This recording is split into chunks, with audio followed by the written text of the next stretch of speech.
Այսօրվա մեր հանդիպումը կներկայացնենք ես եւ Գայանե Գևորգյանը, ես Տավուշի մարզի արտիստում եմ ապրում, աշխատում եմ Տավուշի մարզի Պտղավանի միջնակարգ դպրոցում որպես գերմաներենի ուսուցչուհի։ Բարև ձեզ, ես Գայանե Գևորգյանն եմ, աշխատում եմ Շիրակի մարզի Բենյամինի միջնակարգ դպրոցում որպես հայոց լեզվի և գրականության ուսուցիչ։ 2019 թվականին ես և իմ գործընկեր Լիլիթը մասնակցեցինք Հայաստանի մանուկներ բարեգործական հիմնադրամի կողմից կազմակերպված ուսուցիչների վերապատրաստման դասընթացին, ծանոթացանք մեր ղեկավար Տիկին Օսաննա Դուդումյանի ղեկավարած ուսումնական վերապատրաստմանը, որտեղ ծանոթացանք կոլեկտիվ ուսումնական եղանակի,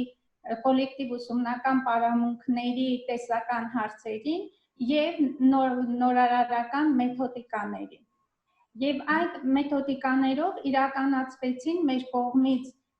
գործունեություն ուսումնական և թե ինչպիսի ձեռքբերումներ ունեցանք, այսօր միասին կտեսնենք և կհամոզվենք։ Հաջորդ սլայդը, ուրեմն նախ ներկայացնենք ուսուցման կոլեկտիվ եղանակը, ինչը իրենից ներկայացնում։ Ուսուցման կոլեկտիվ եղանակը ուսուցման կազմակերպման այնպիսի ձև է, որտեղ ուսուցումն իրականացում է փոփոխական կազմով զույգերում հաղորդակցման միջոցով։ Այսինքն ապահովում է սովորողի հաջող գործունեությունը, բարձրացնելով ուսումնական նյութի յուրացման արդյունավետությունը։ Այսինքն ուսուցման կոլեկտիվ եղանակը հնարավորություն է տալիս յուրաքանչյուր սովորողին կատարել իր ամենագլխավոր գործառույթը՝ սովորեցնելով սովորեցնել, սովորեցնելով սովորել։ Ուսուցման կոլեկտիվ եղանակի հիմնական սկզբունքն է, որ յուրաքանչյուր սովորող նպատակ է և յուրաքանչյուր սովորող միջոց է։ Ինչ կատարվում է ուսումնական գործընթացի ընթացքում, այսինքն կատարվում է յուրաքանչյուրի հետ և յուրաքանչյուրի միջոցով։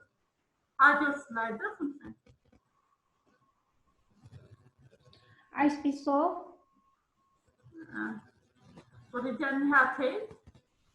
Այսպիսով սահիկի վրա այս պահին դուք տեսնում եք այն հարցերը, որոնք որ քննարկվելու են ձեզ համար։ Առաջինը կլինի խմբային ուսումնական պարամունքների և կոլեկտիվ ուսումնական պարամունքների համեմատությունը, այնուհետև կներկայացվի կոլեկտիվ ուսումնական պարամունքներ էական հատկանիշները, ուսուցման կոլեկտիվ եղանակի ընդհանուր մեթոդիկաները կներկայացվեն, մասնավորապես կանգ կառնենք առաջադրանքների փոխանակման մեթոդիկային վրա և վերջում իհարկե կամփոփենք մեր կատարած աշխատանքի արդյունքը և փորձը։ Հիմա ես ներկայացնեմ խմբային ուսումնական պարամունքների և կոլեկտիվ ուսումնական պարամունքների հաջորդ սահիկում, ուրեմն հաջորդ սահիկը խնդրեմ։ Խմբային ուսումնական պարամունքները դա նույն մեր դասարանային պարամունքներն են, ուրեմն դասարանային պարամունքների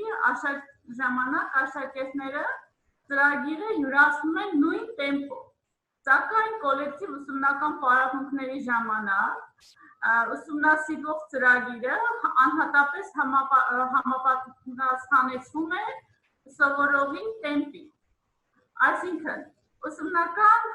գործընթացի ընթացքում աշակերտը պետք է անպայման որքան հնարավոր է յուրացնի նյութը, նոր անցնի առաջ։ Եթե դա դասարանային պարամունքների ժամանակ հիմնականում գերակշռում է ուսուցչի կամ աշակերտի մենախոսությունը, ապա կոլեկտիվ ուսումնական պարամունքների ժամանակ հիմնականում գերակշռում է փոփոխական կազմով զույգերի աշխատանքը։ Հաջորդ սահիկը, ուրեմն դասարանային պարամունքների ժամանակ հիմնականում տիրում է պայմանական լռություն։ Լռություն չենք հասկանում, այսպես ասած, քար լռություն։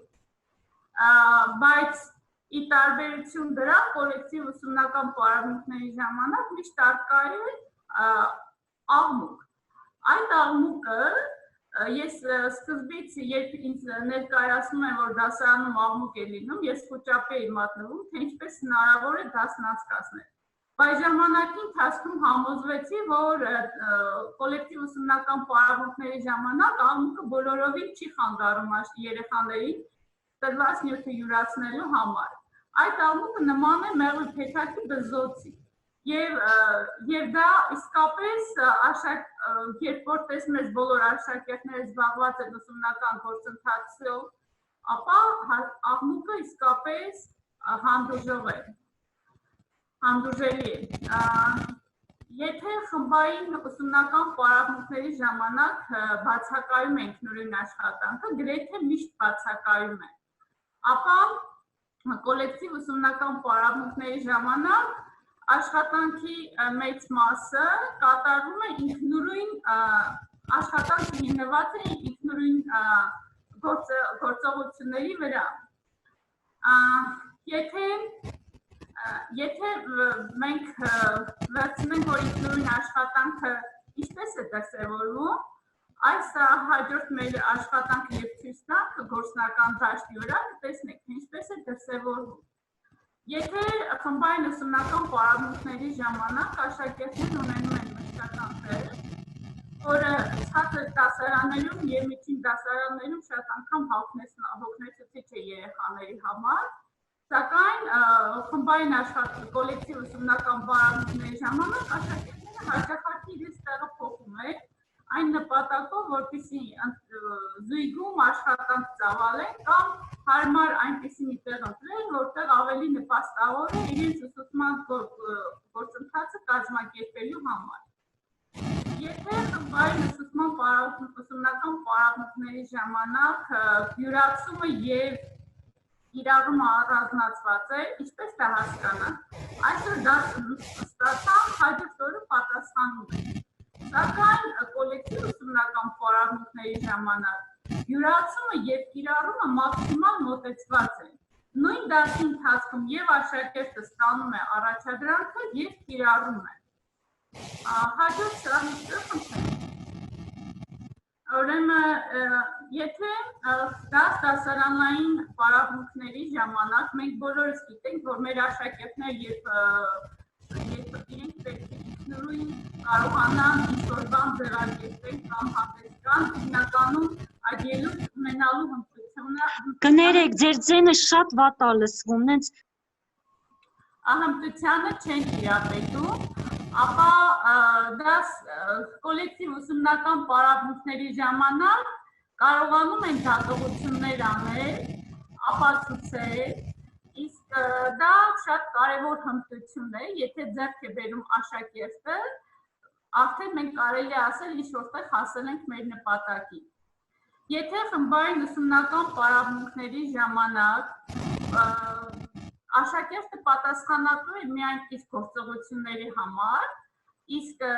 ապա դասարանային պարագայումների ժամանակ աշակերտները հիմնականում պատասխանատվություն են կրում իրենց ընկերոջ հաջողության եւ ճիշտ գործելակերպի վրա։ Այսինքն սրանից բխում է մեր հաջորդ հետևությունը, համեմատությունը,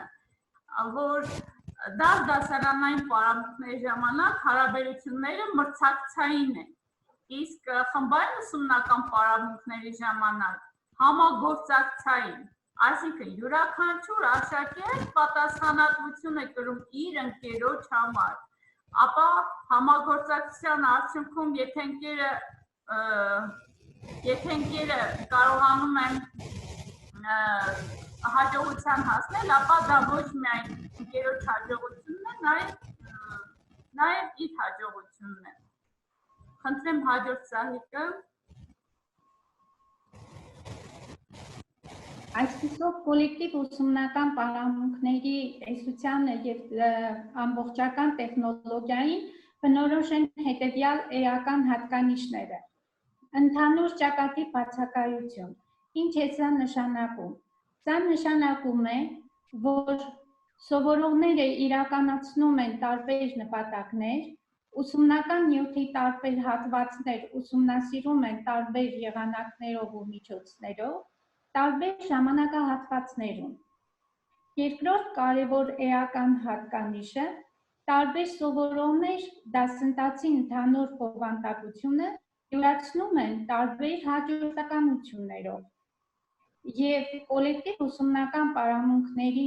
ժամանակ առկա են սովորողների ժամանակավոր կոոպերացիաներ, որպես սովորողների առաջ շարժվելու երթուղիների հատման տեղ։ Նշեցինք, որ կոլեկտիվ ուսումնական պարամունքներին բնորոշ է ընդհանուր ճակատի բացակայությունը։ Ինչ է սա նշանակում։ Սա նշանակում է, որ կոլեկտիվ ուսումնական պարամունքների իրականացման ժամանակ յուրաքանչյուր սովորող իրականացնում է, յուրացնում է ուսուցանվող նյութի հատվածը տարբեր միջոցներով ու տարբեր եղանակներով, տարբեր ժամանակահատվածում, կիրառելով իհարկե ուսումնական հատվածի յուրացման միջոցներ այնպես, որ համապատասխանեցվում է դա սովորողի սեփական տեմպին։ Կոլեկտիվ ուսումնական պարամունքների ժամանակ անչափ կարևորվում է, որ համագործակցություն է ստեղծվում ուսուցչի և աշակերտի միջև, սակայն նույնչափ կարևոր է դառնում աշակերտը աշակերտի հետ համագործակցելու գործընթացը։ Արդյունքում կոլեկտիվ ուսումնական պարամունքների կազմակերպման մեջ ներառվում են բոլոր ձևերը կազմակերպչական, անհատական, զույգային, խմբային և կոլեկտիվ, իսկ առաջնակարգը և համակարգաստեղծը կոլեկտիվ ուսուցման ձևն է դառնում։ Կոլեկտիվ ուսուցման հնարավորությունները այնպիսին են, որ փոխվում է սովորողի դերը, քանի որ նա ուսուցման գործընթացում դառնում է սովորեցնող և միաժամանակ դառնում է ուսուցման գործընթացի կազմակերպիչ։ Կոլեկտիվը մասնակցություն է ունենում սովորողի ուսումնական գործընթացին և իր հեշտին սովորողն էլ մասնակցություն ունի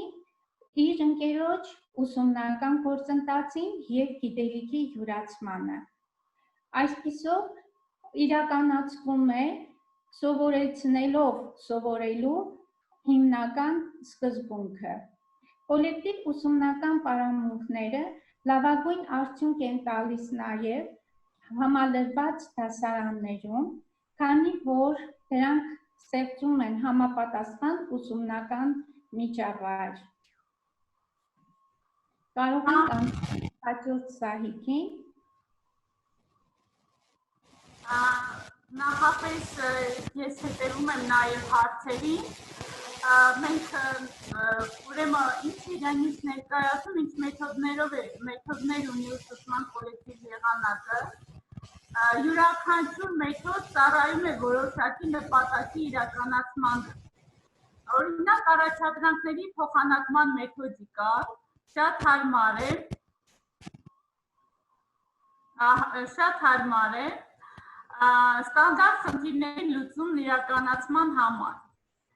Ռիվինի և թեմաների փոխհաղորդման մեթոդիկան շատ հարմար է գեղարվեստական բնագրեր ուսումնասիրելու համար։ Այս մեթոդիկայով ուսումնասիրվում են հիմնականում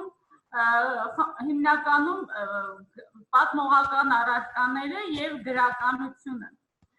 Իսկ Ռիվինի հակադարձ մեթոդիկան շատ հարմար է շարադրանքներ և ռեֆերատներ գրելու։ Բոլորս առնչվել ենք մեր առարկայում դասի որոշակի բարդ հատվածների, որոնք շատ դժվար են ընկալվում աշակերտների կողմից, ապա այդ բարդ հատվածը յուրացնելու համար կազմվում են հասկացման բերող քարտեր։ Իհարկե, այս ամենը մենք շատ չենք կարող մեր դասի ընթացքում ներկայացնել մեր այսօրվա պրեզենտացիայի ընթացքում։ ուղղակի մենք կաղապար ենք տալիս, որ ինչպիսի մեթոդներ գործում ունեն մեր նպատակին հասնելու համար։ Եթե ցանկանաք, ապա ընթացքում մենք հետո ընթացքում Facebook-յան էջերում կարող ենք քննարկել, թե ինչպես է իրականացում նման մեթոդները։ Իհարկե, իսկ փոխստուգման մեթոդիկան շատ հարմար է կրկնելու և ամրապնդելու համար։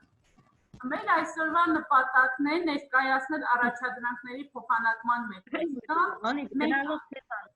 Մենք այսօր կաշխատենք ձեզ հետ ներկայացնելով այս մեթոդի կիրառումը և ինչպես ենք հասնում մեր նպատակին։ Հիմա ներկայացնենք հաջորդ սահիկով։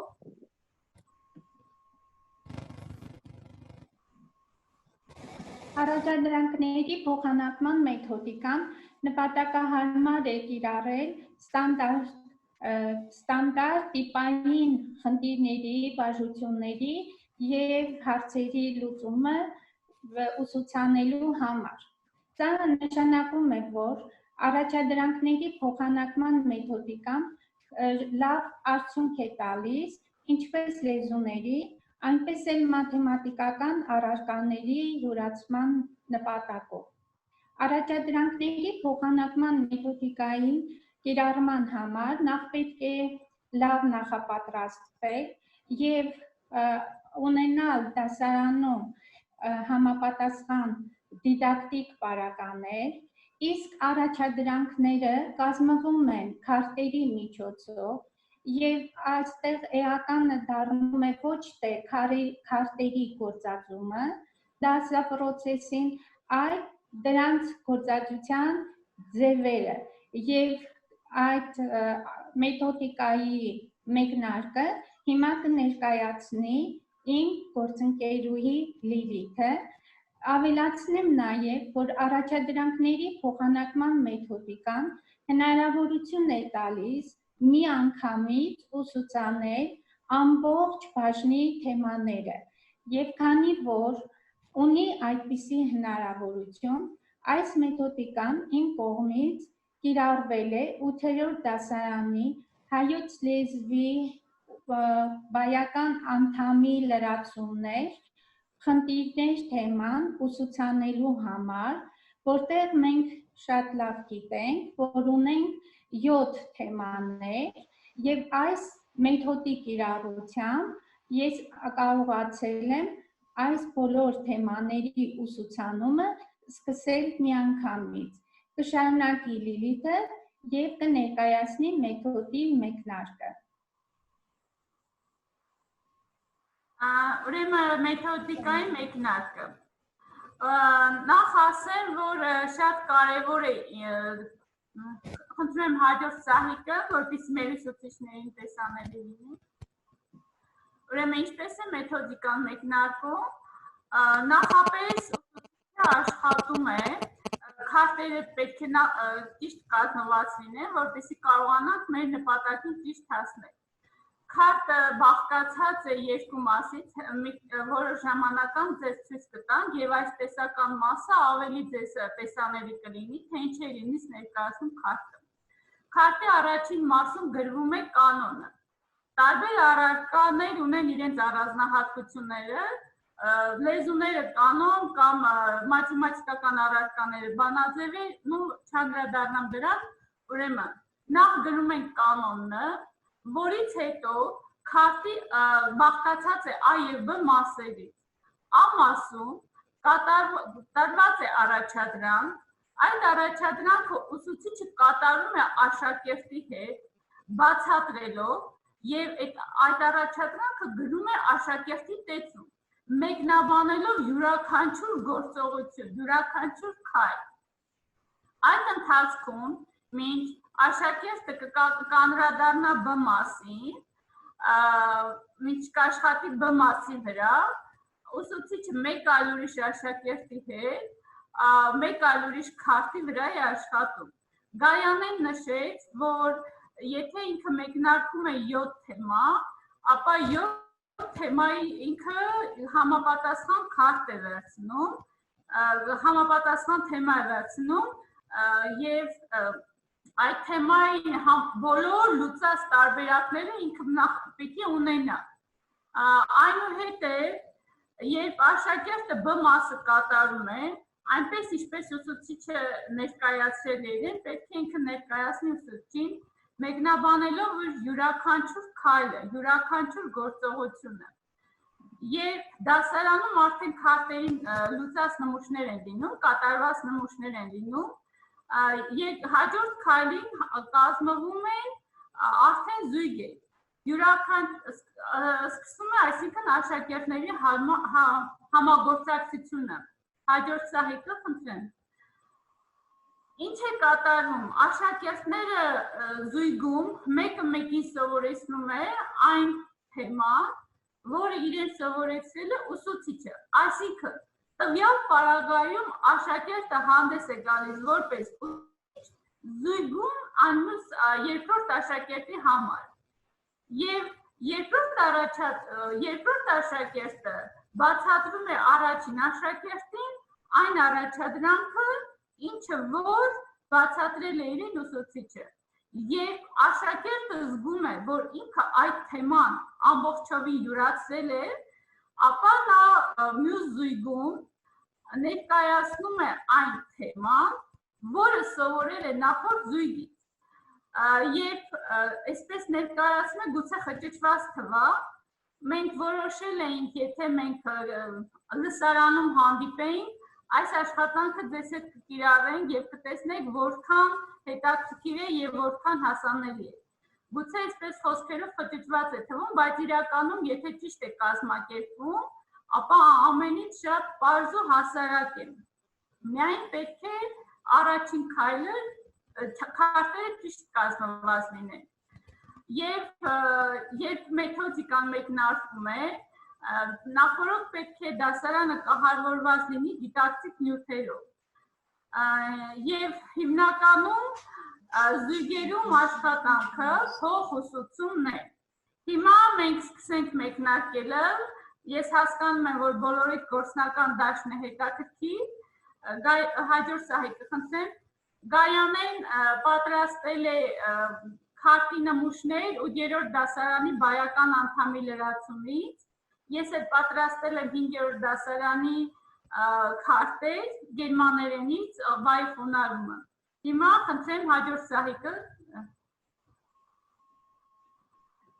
Նախ ուզում եմ կարևորել մի շատ կարևոր պահ, ուզում եմ ասել, որ քարտերը կազմվում են անպայմանորեն դասարանում եղած սովորողների թվաքանակին համապատասխան։ Ինչպես տեսնում եք, ես ունեմ քարտ 1-ը, որը ուղիղ խնդիր թեմայի ուսուցմանն է ուղղված,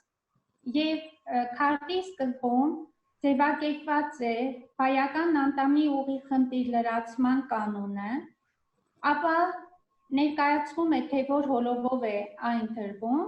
եւ ինչպիսի հարցերի է պատասխանում։ Կանոնի հետևում են երկու նախադասություններ։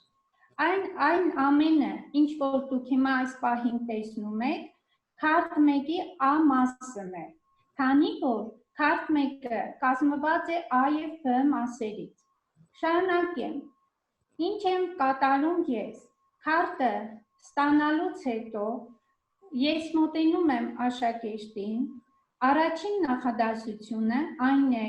Երեմիա պապը ջրում էր այգին, ինքս գրում եմ աշակերտի տետրում, տեսականորեն բացատրում եմ նախադասության վերլուծության արդյունքում, ինչու է այգին ուղիղ խնդիր, ինչպիսի հարցի է պատասխանում, ապա հանձնարարում եմ իմ ներկայությամբ, որ աշակերտը երկրորդ նախադասությունը, Արմենը շատ է սիրում մայրիկին, նախադասությունը ինքը վերլուծի եւ քայլ առ քայլ կատարի այնպիսի վերլուծություն, ինչպիսին որ ինքը իմ բացատրածից հասկացավ։ Ապա հանձնարարում եմ, որ աշակերտը անցնի քարտ 1-ի B մասի կատարմանը, խնդրում եմ ցույց տալ սահիկով քարտ 1-ի B մասը, անցնենք Հաջորդ Զահիկը, խնդրեմ։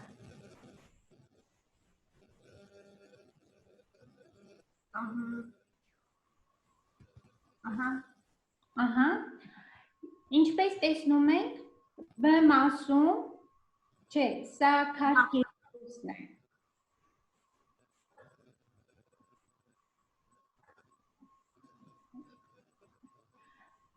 Քարտ 1-ի B մասը, ինչպես տեսնում ենք, նորից բաղկացած է երկու նախադասություններից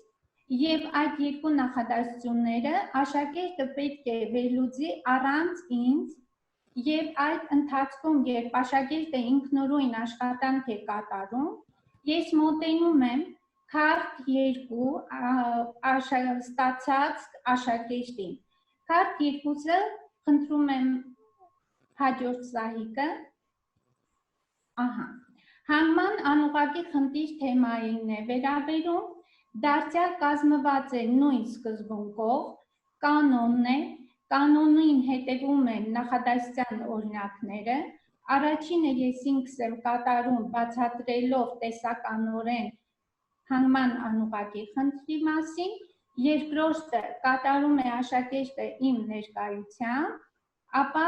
նորից ստանում է իմ կողմից հանձնարարություն կատարելու քարտ 2-ի B մասը, որտեղ դարձյալ ունենք երկու նախադասություններ։ Երբ աշակերտը կատարում է իր քարտի B մասը, նա իր տեսական գիտելիքի ստուգարկը նորից հանձնելու է ինձ, մոտենում է ուսուցչին և իր կատարած աշխատանքը ներկայացնում է այնպես, ինչպես ինքը մտածել է, հասկացել է, և երբ արդեն ինքը յուրացրել է դասը, իմ կողմից ստանում է թույլտվություն, որ ինքը կարող է արդեն սովորեցնել իր սովորած, յուրացրած նյութը ընկերոջը, և այս դեպքում կազմակերպվում է համագործակցությունը սովորողների միջև, որը շարունակվում է փոփոխական կազմով զույգում։ Զույգում կատարված աշխատանքի գործընթացում, ուսուցման գործընթացում, քարտ 1-ի աշակերտը իր սովորածը փոխանցում է, սովորեցնում է նույն կերպ քարտ 2-ի աշակերտին, ինչպես որ ես եմ իր հետ աշխատել, ինչպես որ ես եմ իրեն սովորեցրել, այդպես էլ քարտ 2-ի աշակերտը իր յուրացրածը նույն կերպ փոխանցում և սովորեցնում է քարտ 1-ի աշակերտին։ Այս դեպքում մենք ունենում ենք ինքնուրույն աշխատանքից անցում զույգային աշխատանքի, որի արդյունքում գրանցվում են բազմաթիվ հաջողություններ և իրականացվում ուսուցման կարևոր խնդիրներ։ Իմ առարկայի մասով ես կարող եմ արձանագրել մի քանի ակնառու հաջողություններ, այս պահին խոսքը ուզում եմ փոխանցել Լիլիթին, ապա անցնենք այդ հաջողությունների քննարկմանը։ Հաջորդ Զահիկը, խնդրում եմ, մյուսը։ Ես այսօր ընտրել եմ այնպիսի մի թեմա, որը ես կիրառել եմ, նախ նշեմ, որ հիմնականում շատ հարմար է այս մեթոդը, այս մեթոդիկան քերականական բաժինների յուրացման համար։ Քերականության երբ մենք լավ գիտենք բոլոր օտար լեզու պարապողները, որ բայերը ունեն խոնարհման իրենց առանձնահատկությունները։ Այսօրվա իմ ընտրած թեման բայի խոնարհումն է ներկա ժամանակում, երբ մենք մի 3 դասի ընթացքում մենք տարբեր բայի տեսակներ ենք սովորեցնում, կամ մեկ դասի ընթացքում երբեմն աշակերտը ի վիճակի չի լինում յուրացնել, թե որն է դրանց տարբերությունը, ապա մեկ դասի ընթացքում հնարավոր է դարձնում այս մեթոդիկան բայի խոնարհման տեսակների մեկնարկը։ Ինչ է կատարվում, ինչպես է կազմված քարտը։ 5-րդ դասանի քարտը կազմել եմ հետևյալ կերպ. Առաջին մասում գրել եմ կանոնը, այսինքն բայի խոնարհման մեկ տիպ։ Եվ դրանից հետո ամասը, ինչպես ներկայացրեցի, գրում եմ ես աշակերտի տետրում բացատրելով կանոնը։ Իմիջիայլոց նշեմ, որ կանոնը ես չեմ գրում աշակերտի տետրում, որովհետև աշակերտը ինքը գրելով հնարավոր է սովորի։ Ես միայն վարժության մասն եմ կատարում։ B մասը, խնդրում եմ հաջորդ Սահիկը, B մասը կատարում է աշակերտը մեկնաբանելով իր գործողությունը, այսինքն այստեղ պետք է աշակերտը ճանաչի ենթական, ենթակային համապատասխան բայը պետք է ընտրի։ Եվ աշակերտը երբ ես ունենում եմ քարտի մի քանի արդեն 2 նմուշ, ապա արդեն կարող է զույգում աշխատանքը ծավալվել։ Գուցե հարց լինի, իսկ ինչպես է կազմակերպվում այդ ամենը։ Այս ամենը շատ պարզ կարելի է տեսնել կիրառել հաշվառման աղյուսակի միջոցով։ Մեր ամենագլխավոր կազմակերպման միջոցը, աշխատանքը կազմակերպման միջոցը հաշվառման աղյուսակն է։ Խնդրում եմ նախ նշեմ, այստեղ հարց եղավ, ես նշեմ, որ մեկ քարտի բացատրելու վրա ընդամենը տրամադրում եմ ամենաշատը 3-4 րոպե, ոչ ավել, քանի որ հիմնականում քարտերը շատ հեշտ եմ կազմում, որպեսզի աշակերտը չձանձրանա, որքան քարտը իր կառուցվածքով հեշտ լինի, թեթև լինի, ապա հնարավոր է մեկ դասի ընթացքում շատ քարտերի առաջադրանքներ կատարել։ Հիմա խնդրեմ հաջորդ Սահիկը, սա քարտ երկրորդն է, էլի բայ խոնարհում, սա մեկ ուրիշ բայի տեսակ է, որի խոնարհումը էլի բարդություն է ներկայացնում աշակերտների համար, այսպիսով աշակերտը յուրացնելով կատարելով հնարավորություն է ստանում յուրացնել։ Եվ երբ իր ընկերոջը փոխանցում է իր սովորածը, արդեն ինքնին կարողանում է յուրացնել։ Եթե ընկերը չի հասկանում, բնական է, որ ինքը աշակերտը չի յուրացրել։ Հաջորդ աշակերտը, զույգում աշխատող երկրորդ աշակերտը, ճիշտ արձագանքն է տալիս, թե որքանով է փոխանցող աշակերտը հասկացել այդ նյութը, Խնդրում եմ հաջորդ Սահիկներին անդրադառնալ։ Մյուսը հաշվառման աղյուսակը։ Սա մի փոքրիկ նմուշ է, Գայանը կներկայացնեք։ Խնդրեմ։ Առաջադրանքների փոխանակման մեթոդիկայի շարունակությունն է հաշվառման աղյուսակի գործածությունը։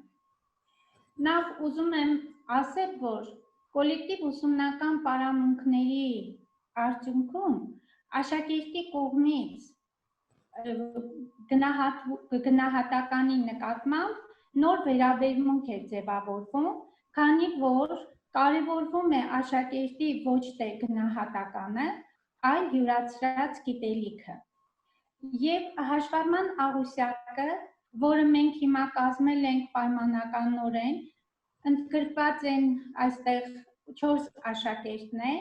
եւ ինչպես տեսնում եք, քարտերի քանակը համապատասխանեցված է 4 աշակերտին։ Բացի այդ, դուք տեսնում եք, որ քարտում ունենք կետ եւ պլյուս նշանները։ Ինչ են սրանք նշանակում։ Եթե Թորոսյան աշակերտի անվան դիմաց դրված է կետը,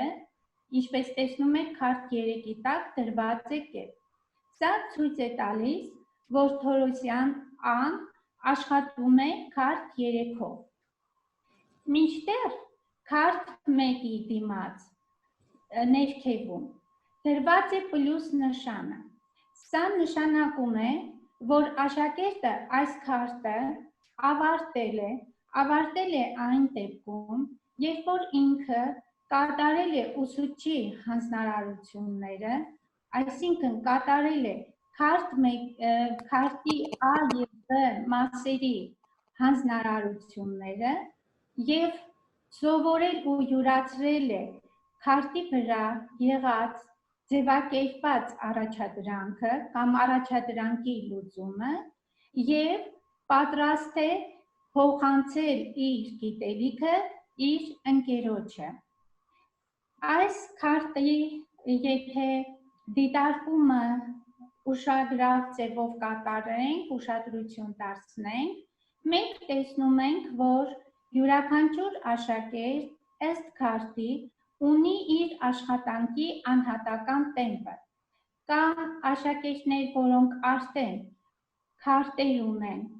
լրիվ յուրացված, այսինքն թեմաները յուրացրել են, իսկ կա աշակերտներ, օրինակ մեր Աղայան Ս-ն դեռևս քարտ 4-ով է աշխատում եւ նա դեռ չի յուրացրել իր քարտը։ Բացի այդ, քարտը նաեւ ցույց է տալիս, որ այն աշակերտը, որը յուրացրել է քարտ 1-ի առաջադրանքները կամ դրանց լուծումը, նա կարող է աշխատել արդեն Պապյան Գ-ի հետ, որը քարտ 3-ը արդեն յուրացրել է։ Պետք է ասել, որ քարտերի գործածությունը եւ առաջադրանքների փոխանակման մեթոդիկայի կիրառումը շարունակվում է այնքան ժամանակ, մինչև որ ուսումնական խմբում, որը նախկին 10 դասարանն է, 10 դասարանային դասարանն է համակարգի, բոլոր աշակերտները բոլոր քարտերը, իսկ դա նշանակում է բոլոր թեմաները յուրացնում են։ Այսպիսով ուսումնական գործընթացում ընդգրկվում են բոլոր աշակերտները եւ որևէ աշակերտ ուսուցման գործընթացից դուրս չի մնում։ Եվ օգտվելով առիթից ուզում եմ ներկայացնել այն առավելությունները եւ այն ձեռքբերումները, որ ունեցել եմ իմ աշխատանքային գործունեության ընթացքում կապված հայոց լեզվի քերականության ուսուցման հետ, պետք է ակնառու հաջողություններից նշեմ նախ եւ առաջ ուսումնական գործընթացի բոլոր աշակերտների մասնակցությունը։ Եթե նախկինում 10 դասարանային համակարգի ժամանակ ունեին դասարանում աշակերտներ, որոնք անտարբեր են, շատ հաճախ չէին ցանկանում ինտեգրվել դասին, ապա առաջադրանքների փոխանակման մեթոդիկայի կիրառմամբ բոլորն են մասնակցում եւ երբ այս մեթոդիկան գործածվում եւ կիրառվում է մի քանի անգամ, երեխաների համար դառնում է շատ սիրելի եղանակ ուսուցման process-ում։ Պետք է նշեմ, որ բոլոր ուսումնական գործընթացի բոլոր կազմակերպական պահերը ներառվում են, քանի որ ինչպես դուք նկատեցիք, աշակերտը նախ ունկնդրում է, ապա իր յուրացրած գիտելիքի ստուգարկը հանձնում է ուսուցչի մոտ, ստանձնում է ուսուցչի պարտականություն, այս ձևով նաև ինքը դառնում է ուսուցման գործընթացի կազմակերպիչ նաև եւ բարձրանում է աշակերտի պատասխանատվությունը, քանի որ խմբում աշակերտը պատասխանատու է դառնում իր ընկերոջ ստացած յուրացրած գիտելիքի նկատմամբ եւ դա իմ առարկայում արտահայտվեց նաեւ այնպես, որ այն հորդորները, որ իմ կողմից ուղղված էին իմ աշակերտներին, գրավոր խոսքի նկատմամբ լինել ավելի խնամքով, գրել ճիշտ, ընթեռնելի, պահպանել գեղագրությունը եւ իհարկե հայոց լեզվի ուղղագրությունը, ապա այս մեթոդիկայի շնորհիվ երբ որ աշակերտն ինքը գրում է իր ընկերոջ տետրում, աշխատում է գրել ավելի գեղեցիկ, ընթեռնելի եւ իհարկե գրել ինչքան հնարավոր է անսխալ։ Սրանով նույնպես այս մեթոդիկան նպաստում է, ոչ միայն բանավոր խոսքի, այլև գրավոր խոսքի զարգացմանը, ինչու՞ չէ։ Բացի այդ, ավելի լավ առաջադիմություն եւ ավելի ապատասխանատվության եւ ձեռքբերումների առումով հետաքրքրականն է, որ լավագույն փոփոխություններ եւ առաջադիմության բարձրացում գրանցվում է այն աշակերտների մոտ, որոնք ժամանակին թեկուզ եւ ինքս եմ եղել նախորդ դասարաններում ուսուցիչ, բայց ինձ մոտ դրսևորել են իրենց որպես թույլ կամ դանդաղկոտ աշակերտներ։ Այնքան է մեծանում աշակերտի հետաքրքրությունը դասի նկատմամբ, որ իրենք հարցնում են, իսկ հնարավոր չի արդյոք այս մեթոդով կամ այս ձևով, իհարկե իրենք մեթոդը չեն գործածում, այս ձևով անցկացնել մյուս առարկաների դասերը։ Ես կարծում եմ, որ սրանք կարևոր ձեռքբերումներ են դասերի եւ ընդհանրապես ուսուցման նպատակային արդյունքներին հասնելու ճանապարհին։ Խնդրեմ Լիլիթ։ Իմիջիայլոց մենք հարցեր շատ հետաքրքիր հարցեր ունենք, ես կուզենամ մեր խոսքը կարճ կապենք, որպեսզի բավարարենք մեր լսարանի հարցերին, որ հետաքրքրող հարցեր շատ կան։ Նախ նշեմ, որ հաշվառման աղյուսակը ցույց է տալիս, որ աշակերտի նպատակը ոչ թե գնահատականն է, այլ որքան հնարավոր է ավելի շատ քարտեր կատարել, ավելի շատ կարողանա առաջադրանքներ կատարել եւ այս որ երբեմն աշակերտների մեջ առողջ մրցակցություն է տեղ ունենում, որ պլյուսները շատ լինի եւ բնականաբար աշխատանքը ավելի աշխույժ տեմպով է ընթանում։ Հաջորդ սահիկը խնդրեմ։ Ուրեմն նախ շատ կարճ ամփոփեմ մեր այսօրվա նյութը, որպեսզի անդրադառնանք ձեր հարցերին։ Ինչ ցույց տվեց կոլեկտիվ ուսումնական պարապմունքները։ Ինչ էր անից ներկայացնում։ Ուրեմն հիմնական մեր նպատակն է սովորեցնել մյուսներին այն ամենը, ինչ գիտես դու, եւ աշխատանքի հիմնական սկզբունքն է բոլորը հերթականորեն սովորեցնում են յուրաքանչյուրին եւ յուրաքանչյուրը հերթականորեն սովորեցնում են բոլորին։ Հիմա ես նաեւ նշեմ, որ Գայանեն իր խոսքի մեջ նշեց, որ համալրված դասարաններում սա շատ հարմար մեթոդ է կիրառելու համար։ Շատ կարճ ես ներկայացնեմ մի փոքրիկ երկու նկար, որը ինչ որտեղ ձեր հարցերի պատասխաններ է, խնդրում եմ հաջորդ սահիկը։ Այստեղ հարց հնչեց, ինչ են անում մյուս աշակերտները, երբ ուսուցիչը մի աշակերտին քարտ է բացատրում։ Նախ ունենք կանոններ, Գայանեն նշեց, որ ընդհանուր ճակատով մինչև դասի մեկնարկը,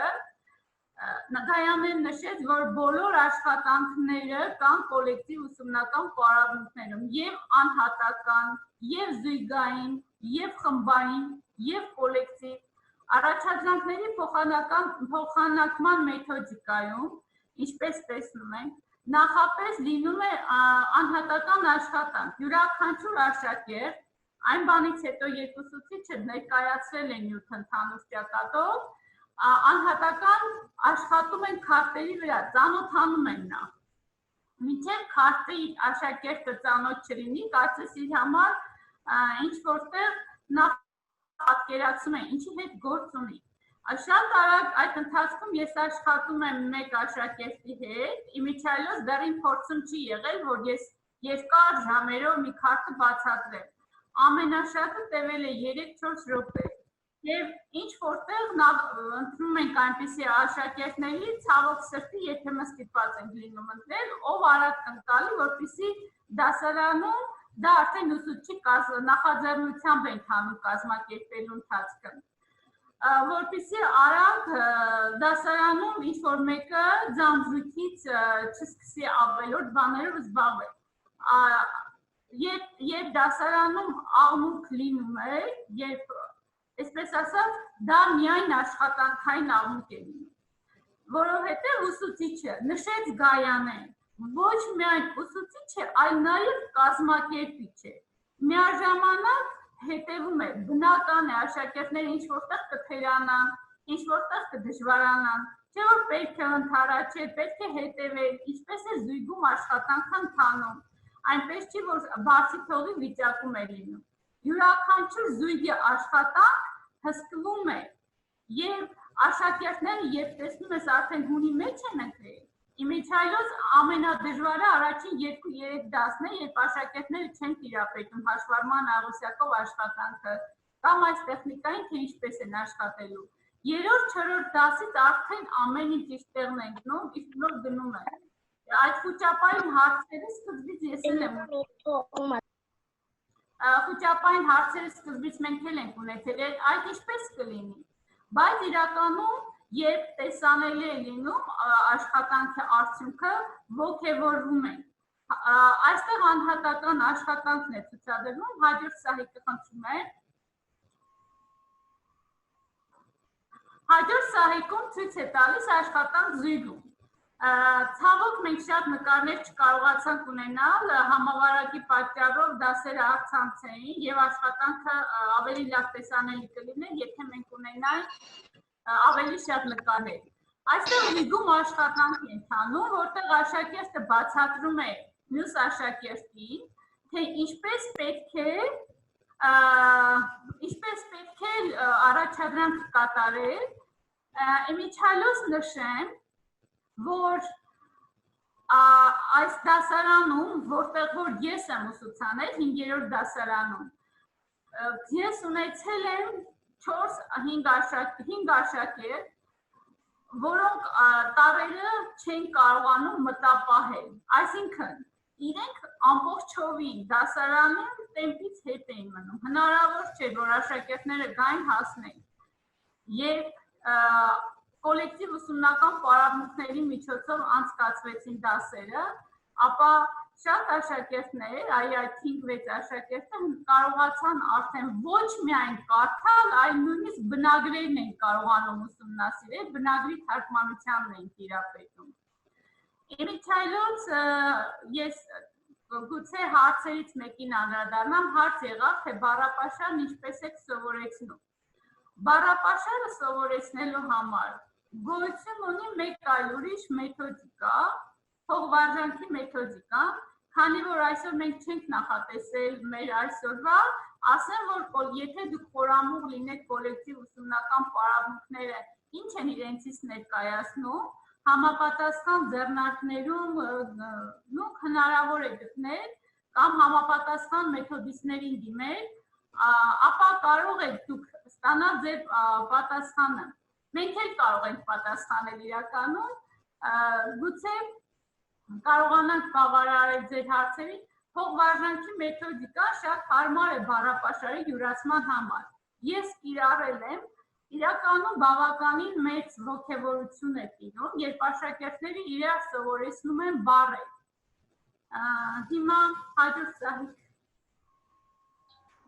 Կայանը լրացումներ ունես։ Շնորհակալություն, կարող եք արդեն Այո, որպես ամփոփում, շնորհակալություն այս հնարավորության եւ այս հանդիպման համար։